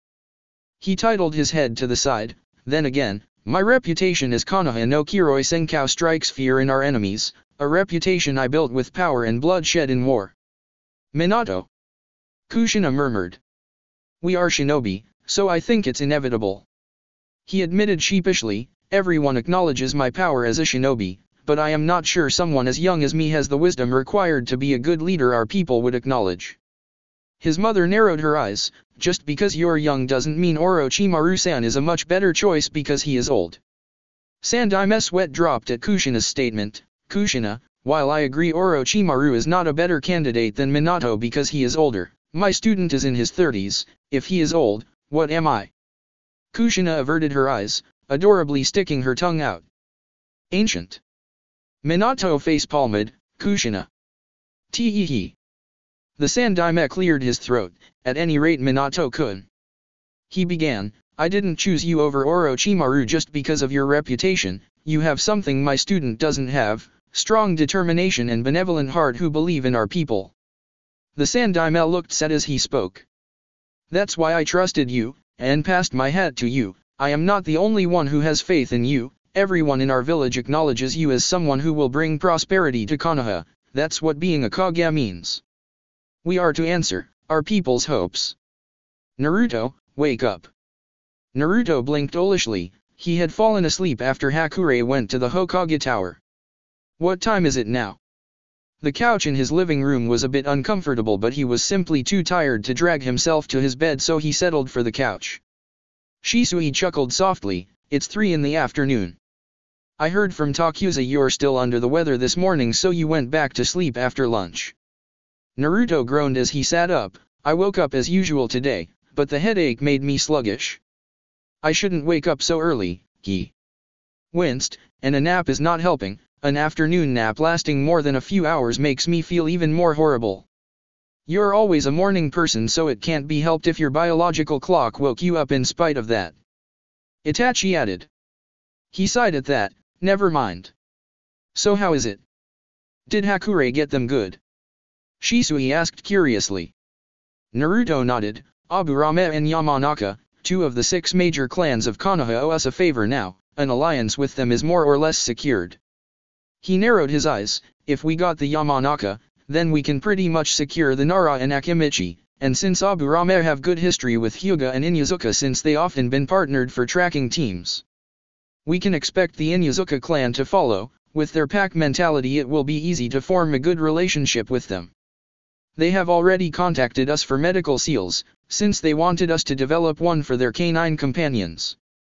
The use of Fuinjutsu for the medical field was already a standard practice in Konoha, after all one of Konoha's foremost medical pioneers was the granddaughter of Uzumaki Mito. However it seemed that the standard seals used for restoring chakra coils, cell regeneration, and other medical procedures sometimes won't work as well for the Inuzuka's dogs. Naruto had decent knowledge in medic Fuinjutsu and even though he was not an expert, even he could tell that the reason it didn't work as well on dogs was undoubtedly because of the differences in anatomy, though he was uncertain whether it is genetic or something else along that line. So the Hyuga too? Shisui asked curiously, not that he was fond of clan who was so fond in declaring themselves as the strongest in Konoha. Naruto shrugged, I don't expect the Hyuga would deign to step down from their high throne anytime soon. Especially since the White-Eyed clan had been peeved by their recent alliance with the Uchiha, increasing their rival's reputation in public eyes. So the Hyuga was pretty much under the impression that their relationship with the tower would be strictly for business. The rivalry between the Jujutsu-bearer clans was actually non-existent in Uchiha's part since Uchiha hardly acknowledges the Hyuga's superiority over them in terms of Jujutsu. Then again, the Uchiha was more concerned with their political standing now, especially since Itachi and Shisui could wipe the floor with any Hyuga their age. The tower pretty much had a non-existent relationship with the Hyuga, and the clan had forbidden their branch members from enrolling in the tower's Fuinjutsu course in fear that they will somehow figure out a way to get rid of the Kagenatari no Fuin-caged bird seal. A concept which was pretty ridiculous, since while the tower had never bothered to study the Hyuga's seal, they had a pretty good idea of the seal's construction. It was in the same category with the Iwahuzuru no Fuin, a branch of seal studies called Juryuin Jutsu. It was also Aizen's clan's specialty. Removing this kind of seal was a pain in the ass in some, and while newly applied seals could be broken easily with the right chakra burst, one that is years old could kill the victim if removed recklessly.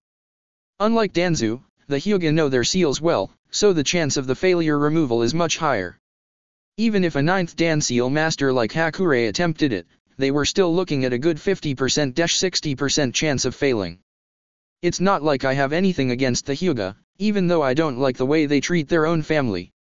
Naruto murmured with a sigh, I just can't see it being easy to extend a hand no matter what, they're a very proud clan and competitive to boot. He sighed again, tradition and history-wise, our clans have a higher standing, being descendants of Rakudo Sennin as well as being founding clans. Shisui titled his head to the side, they never struck me to be the jealous type, that seems to be more of an Uchiha thing. Itachi and Naruto stared at Shisui incredulously, sometimes. I wonder if you ever forget that your surname is Uchiha. Itachi said in amused tone. The younger shinobi shrugged, I started to think that having a jujitsu makes arrogance genetic, but well, if they're comfortable in their high place and have no intention to join us, let them be, as long as we leave each other alone. I see. Itachi murmured, how about Danzu? Shisui nodded at that, Hakurei sent him a message from you, but do you think he gets it at all? Shisui asked curiously. You mean if Danzu would ever understand what I tried to convey in my message? Naruto echoed Shisui's question, he looked thoughtful for a while then gave the Shunshin expert a nonchalant shrug. Shisui's left eyebrow twitched at the response, when it comes to Naruto that was an equivalent of, fuck if I know, reply. Then why bother to get Hakurei Dano to forward it? Itachi titled his head to the side, glancing at his blonde friend. We agreed that Danzu is a man so devoted to his own ideals, he lost sight of everything else. Probably because I just want him to hear it. The blonde confessed, he thinks that the Sandaime's teachings are weakening our village. Shisui frowned, even I can see that it's not entirely baseless, since after Kumo's blatant assault on the Hyuga, they got scot-free. I can understand that, we just recovered from Third War and, that traitor's attack. We can't afford a war, it's a suicide. They agreed to not call the event as the Kyuubi's attack, because in a sense Kurama didn't even give a flying fuck about attacking Konoha as long as he could be free. But there's Orochimaru's defection. Hakurei said the Sandaime barely lifted a hand about Orochimaru, no matter how low Orochimaru has fallen, the Sandaime is still. Shisui narrowed his eyes at Naruto, I hope you are not implying Sandaime is weak or anything along that line. Naruto sighed, Shisui was fond of Sandaime since his father was a good friend with the Hokage. He couldn't blame Shisui for defending Sandaime though, he was pretty blunt about Sandaime's failures. Shisui, all leaders in history have their shortcomings, I acknowledge him as a good leader who believes in his shinobi and strives for Konoha's sake. Regardless of everything I still see the Sandaime as my grandfather figure, for so long he had been someone who treated me as a human being first before I noticed anyone else. He sighed wearily, I can say I didn't lost hope in humanity because of him. Naruto, Shisui couldn't help but touched. He is also the first person I lost trust in though. Naruto added impassively, rolling his eyes. Shisui fell from his chair out of shock, glaring at Naruto who returned it with dispassionate stare. Seriously? Naruto, only you could say you trust someone and distrust him in one breath. 2 breaths to be exact. Itachi corrected. Shisui groaned, these two. No one likes a nitpicker. Itachi. Naruto. Naruto sighed again, hugging his knees and propping his chin on top of it. It's not like I blame him for my pariah status as a Jinchuriki, there's 5 cages in the continent but I have not heard any of them helping their Jinchuriki from their pariah status. He heard that some had decent lives but people were still afraid of them. Yagura was not helping their reputation, though going mad was not that uncommon for Jinchuriki. Itachi and Shisui flinched at that, Naruto. Even for those who managed to pull through and be acknowledged, they still had to earn it on their own like the Kumo Jinchuriki. Naruto didn't mind that, he didn't even think to demand that much from the Sandaime. However, what pains me the most is, my trust is not returned at all. He clenched his fist, everything I gained until today is because he had no choice but allow it.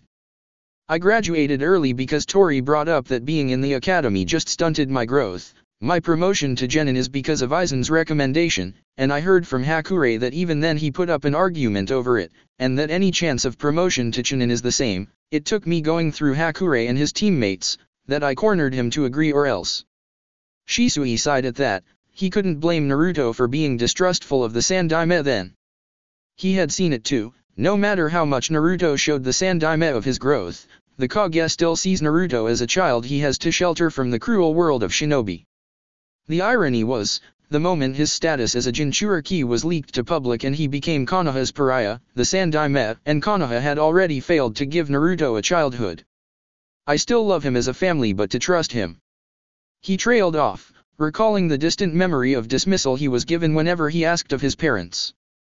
I don't think I can trust him ever again, he confessed sadly.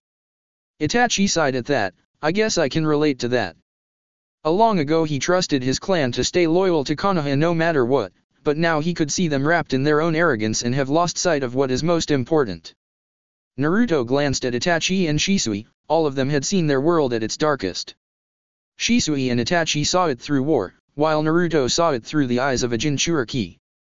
Danzo has started to move. Both sides have managed to get out of this conflict with Konoha intact, but from this event we can see how frail Konoha's political balance is.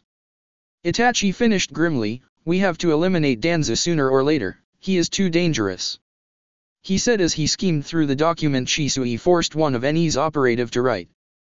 Apparently Danzo put a number of his operatives to be record keepers, and would periodically rotate his subordinates for this duty. Which was why even if someone managed to get a hand on one of them and get around the Iwahuzuru no Fun, they won't be able to get complete information of Danzo's operation. However, Danzo had too much shit to hide that his method was not that effective. There was a reason why Danzo periodically replaced his spies and killed those who worked too long for him to prevent his spies from knowing too much. What Shisui managed to discover, while not much, was enough to send shivers to their spines. Swamp Country's invasion, the tragedy in Land of Wood, connections with Orochimaru's experiments, and so on. If this was just the tip of the iceberg, they couldn't imagine the rest. I don't want to know, Naruto confessed in regard to Danzo's horrible deeds. But we need to know. Shisui nodded at that.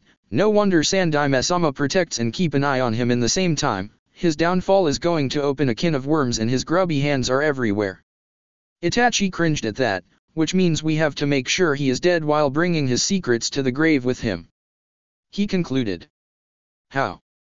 People who would swear vengeance on him are everywhere, Shisui asked incredulously. Oh, I know, we make a shrine on his grave and tell the people to curse it forever or something. Or sell his clones as punching bag. Naruto face-palmed. I can't believe I am actually considering that. At any rate, how long do you think we will fare in this stalemate? No idea, Shisui shrugged. Itachi sighed. We're lucky if by the end of this year the suggestion of a coup isn't going to resurface. Naruto scowled at that. Your father must be pretty tired trying to fend off angry members of his clan. Shisui nodded. Fugakuji-san is trying his best to assure the clan that we're heading to a better future now, or something along that line. To be fair, Itachi and the clan head themselves were not sure of that, so it was hard to make their clansmen believe it. The elders are still skeptical though. Sometimes Shisui wondered why they needed advice from old coots like their elders, but of course, wisdom and experience came with age and whatnot. We are backing my father's claim to the best of our ability, but we can't tell how long it will last, he murmured wearily, not to mention they started breathing down our necks again lately. The older Uchiha nodded. It's mostly the elders, the older generation in general, and most Uchihas our age who remembered the end of Third War when they're young. Naruto face-palmed. It seemed that a majority of the Uchiha was still unsatisfied with their current status. He couldn't blame them, for a proud clan like the Uchiha to accept disrespect from Konoha is unfathomable. They were one of the founding clans, and yet they were monitored like prisoners. Itachi might be their heir and pride, a prodigy of the highest caliber who cemented their reputation as the strongest. On the other hand, however, Itachi was not that well liked among his clansmen, because he turned his back on a lot of traditional Uchiha beliefs. While Shisui was in the same page as Itachi, he was not the heir and was not watched as closely. However, at this rate even Shisui would be put on the spot. They also couldn't forget the rogue Uchiha they had to hunt, the man who tore their families apart. Konoha is at risk of falling to civil war, while that traitor didn't even need to lift a finger as Konoha annihilated itself. Naruto was not thirsting for revenge, but he would be damned if that traitor gets what he wants. No. So, we can't progress in our own leisure, because the rest of the world is not going to wait. He murmured.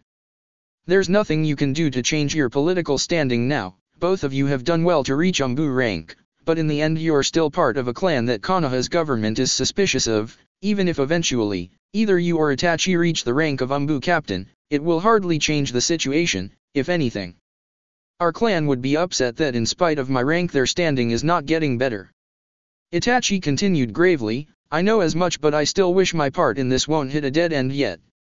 Shisui groaned, it sucks, but any shinobi rank below a Kage, a division leader, or the head Jonin could only get you that far in politics. Naruto nodded at that, in my case however. You're untouchable by anyone but the Hokage. Itachi murmured, however. My status as Jinchuriki makes me important to Konoha as a weapon, well, hardly any difference compared to the Forbidden Scroll Hokage-sama keeps in the Hokage Tower's archives. Naruto rolled his eyes when he saw Shisui flinch. Of those who care of my political standing. Hokage-sama, Hakure, and the tower. You have my father's support. Itachi added without hesitation. Well, not openly, unfortunately. Naruto smiled at that, I would be worried if he'd give it openly. Naruto assured the younger Uchiha, it's going to cause unrest, but still, at this rate. Hokage-sama is in our way. The Uchiha cousins froze, what did you say? Shisui asked in disbelief. He is in our way. Naruto repeated without remorse, I have no intention of being indulged in the bliss of ignorance, it's not helping me or anyone as far as I'm concerned. Itachi swallowed, you're talking about your heritage. Naruto sighed, no, I will let the status of my heritage be as it is for now. The Uchiha's scion frowned, it seemed even Naruto was reaching his line of patience. Naruto was very possessive of his legacy, which was no wonder as he spent most of his life thinking he was unwanted and had nothing of his root to hold on to. Naruto loathed to be kept away from his legacy more than anything, and he had no intention to let those legacies left by his parents out of his reach forever. Then what do you want? In spite of everything he cares about you. Shisui murmured.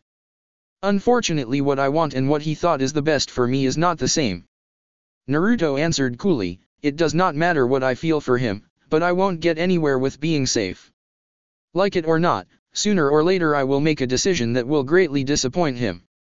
I am not a little boy he could keep ignorant of the world. Naruto. Naruto sighed wearily, does that count as insubordination? Ha ha ha, am I disappointing you now? Itachi shook his head. Naruto, you know we promised you that no matter what we will always be your ally, your friends, and one day if I have to choose between being loyal to you or Hokage-sama, I will choose you. The younger boy tensed, that's a rather big promise, even for you Itachi. I am serious. Itachi stated. Shisui nodded eagerly, what Itachi said? Naruto laughed softly at that, they're really serious for choosing him over their lord and in extension Konoha itself. What he had done to deserve them. He was a Jinchuriki and the heir of the Uzumaki clan, but Itachi and Shisui were here by his side for him alone. It won't be fair if he didn't promise the same, right? Then I will promise you the same, even if your family, clan, this village, and the world itself betrays you, I will always be on your side no matter what. 2 weeks later. Shisui and Itachi were both sent to a long-term Umbu mission that would take at least a few weeks to complete, and by the Sandaime's estimation they would be back in 2 weeks. So it was left to Naruto to form a team with either the Shiamatsu siblings or the Sanseki siblings, though Hakure requested the Sanseki siblings to stay in the tower until they were used living their new life, free of Danzu's influence. Apparently like any other children of Eni, both brothers were socially crippled. Hiruzen had asked for a more thorough explanation about the children's mental state, and even offered to assign a Yamanaka for help. Hakure, however, refused and reasoned that both Sai and Shin by shinobi standards were not really mentally ill, all they needed was time to adjust with their life. The Sandaime could do nothing but give in, and let Hakure handle his boys. However, it was not the newly introduced Sanseki siblings that concerned him, not as much as the solemn child before him. C rank. Naruto murmured, a small village in Na no Kuni is in need us to protect their greenhouse for the incoming storms. Sarutobi nodded. He didn't know if it was just him or if there was really a tint of disappointment in Naruto's voice lately whenever he requested a mission. By right it's a D rank, but the sheer workload makes it a C rank. He explained loftily. Of course he didn't miss the clenched fist or a brief spark of chakra Takusa and Yuzuriha made. The Shiamatsu siblings were displeased he made their young master to do such mundane job. Naruto nodded, well, considering I have Kage Bunshin in my repertoire, it's an efficient choice. Hokage-sama, he said, beaming at the old Kage. He had spent too much time around Hakure lately that even Naruto's statement sounded like there's a tint of sarcasm on it. Or maybe Naruto was indeed subtly being sarcastic with him. Naruto had been a Chunin for almost half a year, and yet his missions were mostly C and D ranks with the exception of one B rank mission. That B rank itself was an escort mission that ranked that high because the client was an important diplomat for Hai no Kuni and was very anal about proper conducts of nobility, and so was prone to be displeased by a shinobi's crude manners. Naruto was chosen because he was one of few shinobi in his village who knows how to deal with pompous nobles, and what a right choice that was since the diplomat was very pleased by the nice shinobi boy and specifically requested Naruto to be the only shinobi assigned for his escort in the future. While it pleased the Sandaime, he couldn't help but think Naruto was also suited to be one of the daimyo's guards like his son. Asuma from what he heard was having a hard time with politics in the capital, and sooner or later Asuma would come back to Konoha. After all, he already has a nice bounty on his head as proof that he is not just a Kage's son. Anyone wanted acknowledgement, both his son and Naruto. However, he couldn't push Naruto more than they already had with promoting him to Chunin at 8, and the least he could do was to not send him to dangerous battlefields like he did with Kakashi. There already have been too many prodigies this village broke, starting from his own broken team, Hatake Kakashi, and at this rate if he was not careful Naruto, Itachi and Shisui would join the list. He couldn't do much for Itachi and Shisui who were under the Uchiha clan, but he could still do something for Naruto. He would hold Naruto back, he won't let Minato's son be broken like the other prodigies before him. Don't even try to swim against a whirlpool's current, you're just going to be pulled in. Naruto-kun. Sarutobi called the boy out when he was about to leave mission office. Naruto turned to face the old Kage, a puzzled expression on his face. Yes, Hokage-sama. I just want you to be safe and happy, that's what he wanted to say but he couldn't. Have a safe journey. Naruto-kun. Naruto smiled softly at that, yes of course. Hokage-esse. He shook his head, Ji-chan. The old Kage smiled at that, how long it has been since the last time Naruto called him like that. Too long. As the door closed, the old Kage was in a much better mood than he had for the last few months. On the other side of the door Naruto sighed, now he really felt guilty deceiving his surrogate grandfather. Then again he had been lied to for most of his short life, and people said ignorance is bliss, to Naruto it was anything but bliss, it was hell.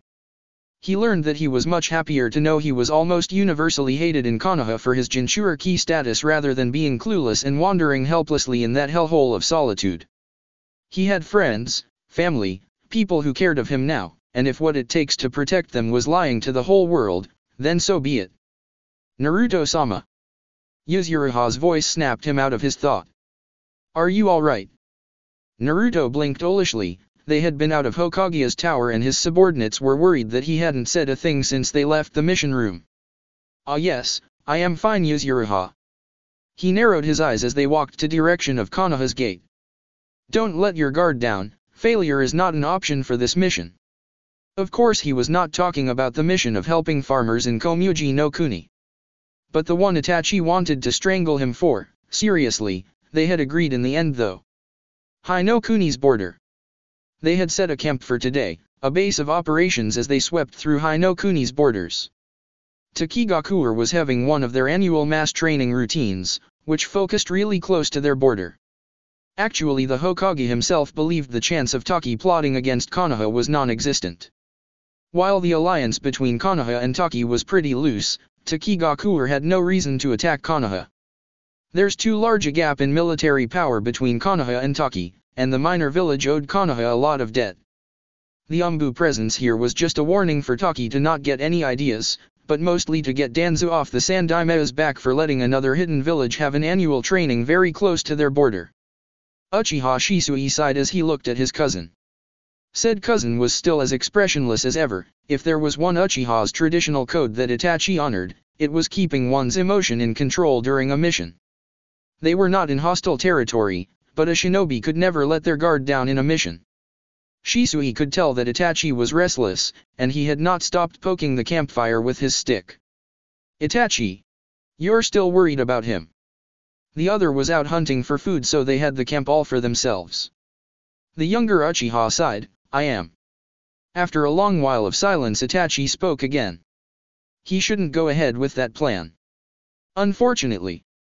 Shisui trailed off, he has to do something, sooner or later. You're not expecting him to stay idle and let Hokage-sama hold him back forever, are you? No. Itachi agreed, but I still don't like it. Neither I do. Shisui shrugged, we must trust Naruto though, no matter what. Of course. Itachi murmured, we promised each other, he promised. Shisui laughed softly, but since when did the world care? Our clan, especially our elders, never cared. I wish there are more people like cousin Obito around, maybe our clan could be considered decent sociable individuals then. If not for Uchiha like us and him, I would have thought the Uchiha are born intrinsically with sticks up our asses. Somewhere in Kirigakure, certain orange-masked Uchiha sneezed. That's it for part 5. Thank you for watching and see you on the next video.